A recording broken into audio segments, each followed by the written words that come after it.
சென்னை பெரம்பூர் தொகுதிக்குட்பட்ட கொடுங்கையூர் 37வது வார்டில் பல ஆண்டுகளாக ஆக்கிரமிப்பில் இருந்த மாநகராட்சி சாலை நீதிமன்ற உத்தரவின் பேரில் மீட்கப்பட்ட நிலையில் அப்பகுதி மக்கள் மகிழ்ச்சி அடைந்துள்ளனர்.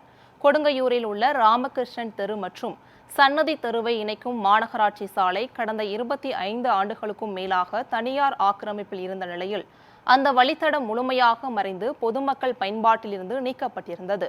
இதுகுறித்து அப்பகுதி குடியிருப்போர் நலசங்கத்தினர் நீதிமன்றத்தில் வழக்கு தொடர்ந்த நிலையில் மாநகராட்சிக்கு சொந்தமான சாலையை மீட்க தண்டையார்பேட்டை மண்டல அதிகாரிகளுக்கு நீதிமன்றம் உத்தரவிட்டது. பின்னர் ஜேசிபி இயந்திரங்கள் உதவியுடன் ஆக்கிரமிப்புகள் அகற்றப்பட்டு சுமார் 7786 சதுர அடி பரப்பளவு கொண்ட மாநகராட்சி சாலை மீட்கப்பட்டதால் அப்பகுதி பொதுமக்கள் மற்றும் வாகன ஓட்டிகள் மகிழ்ச்சி அடைந்தனர்.